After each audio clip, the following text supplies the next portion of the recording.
कमी हो। मेहरबानो, इसकी देख रेख के लिए स्वयं श्री कृष्ण भगवान को यज्ञ के मुख्य द्वार पर पहरेदारी के लिए खड़ा कर दिया जाता है। जब हर तरफ निमंत्रण जाते हैं तो भनक लग जाती है दैत्य प्रभु शुक्राचार्य। आज चले जाते हैं यज्ञ में शामिल होने के लिए, लेकिन द्वार पर श्री कृष्ण ने रोक दिया कि महाराज आप यज्ञ में अंदर नहीं जा सकते। पूछा, मैं अंदर क्यों नहीं जा सकता? कह दिया कि महाराज इस यज्ञ के कुछ नियम है कि कोई भी अंगहीन व्यक्ति अंदर नहीं जा सकता और आपकी एक आंख फूटी हुई है।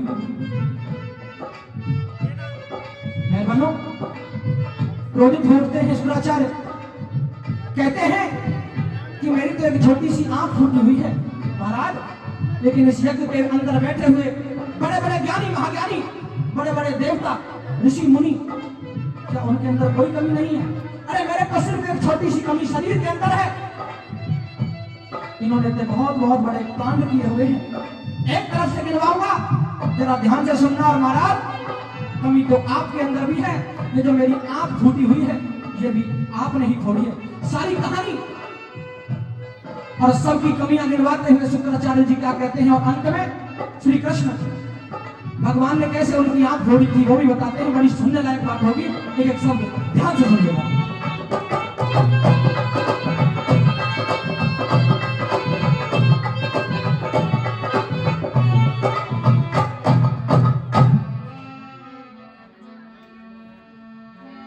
अरे मुझसे ज्यादा पापी बैठे,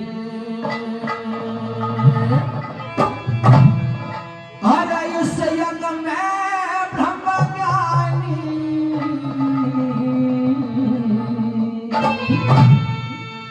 छोटा सा यज्ञ दोष मेरे में, आँख मेरी है कानी, मुझसे ज्यादा पापी बैठे, इस यज्ञ में ब्रह्म ज्ञानी, छोटा सा यज्ञ दोष मेरे में, आँख मेरी है कानी, मुझसे ज्यादा पापी बैठे।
जिसे देवताओं का राजा इंद्र कहते हैं, इस यज्ञ में सबका सरदार बना बैठा है।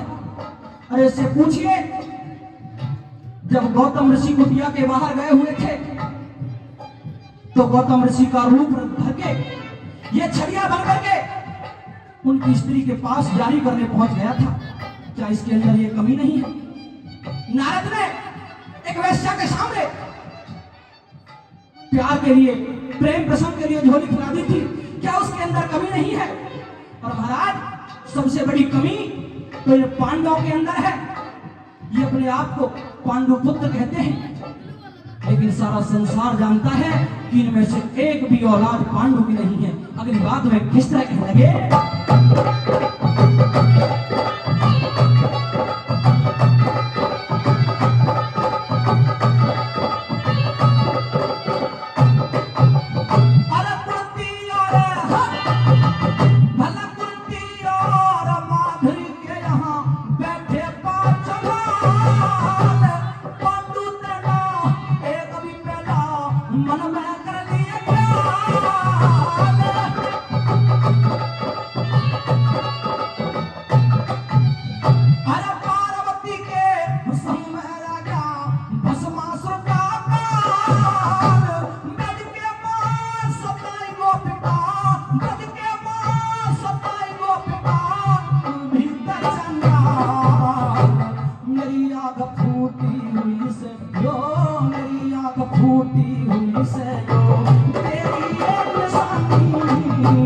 छोटा सा एक दोस्त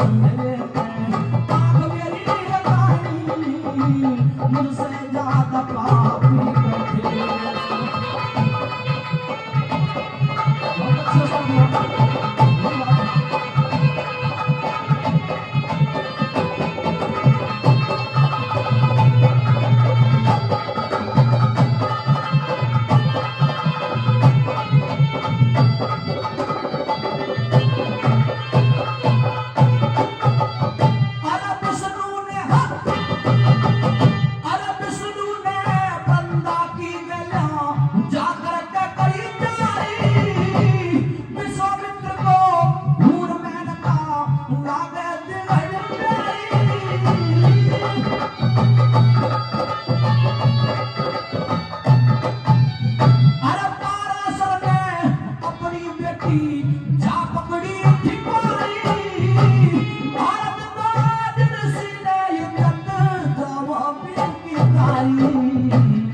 घाट कौन सा बैठा से मन बता दे कहानी छोटा सा एक दोस्त मेरे आँख मेरी है काली मुझसे ज्यादा पापी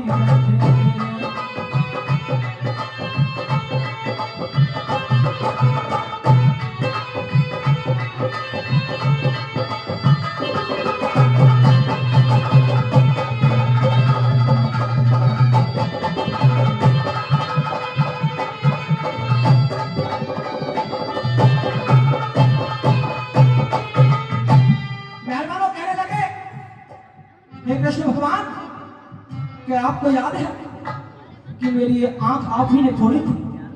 और कैसे फोड़ी थी मैं बताता हूं। जब आप वामन अवतार धार करके अपना भेष बदल करके राजा बलि के पास गए थे, मैं उनका यज्ञ करा रहा था, क्योंकि राजा बलि भी दैत्यों के राजा थे और शुक्राचार्य जी भी दैत्यों के गुरु थे। तो मैं उनका यज्ञ करा रहा था, आप उसे छलने के लिए आए थे। मैंने मना किया था राजा बलि से कि ये ब्राह्मण के भेष में छलिया है, आप इसे वचन मत देना। लेकिन राजा बलि मेहरबानों बहुत बड़े दानी थे, फिर भी नहीं मानते हैं। और जैसे ही जल को साक्षी मान करके वचन देने वाले होते हैं, तो एक सागर होता है जिसमें से जल निकलता है, उसकी बहुत पहनी नोक होती है, टेंट बोलते हैं। उस टेंट के अंदर शुक्राचार्य जी छोटा रूप धर के बैठ जाते हैं, जिससे कि जल बाहर ना निकले। क्यों? क्योंकि अगर जल बाहर राजा बलि के हाथ पर आ गया तो उसे साक्षी मान करके राजा बलि इस छलिया को वचन दे देंगे और ये इन्हें छीन ले जाएगा। लेकिन श्री कृष्ण भगवान तो तीनों लोगों के स्वामी थे, माया फैलाते हैं और देखते हैं कि पानी शुक्राचार्य जी ने रोका है, तो मेहरबानों एक सींग उठाते हैं और उस सागर की टैंक में अंदर मारते हैं। जो सींग जाकर के शुक्राचार्य जी की आंख में लगती है, तब उनकी आंख पानी हुई थी। कहते हैं महाराज, मेरी ये छोटी सी कमी ये भी आप ही की देन है, वरना मैंने कोई ऐसा गलत काम नहीं किया जिसकी वजह से मेरे अंदर कोई कमी हो। क्या कहने लगे?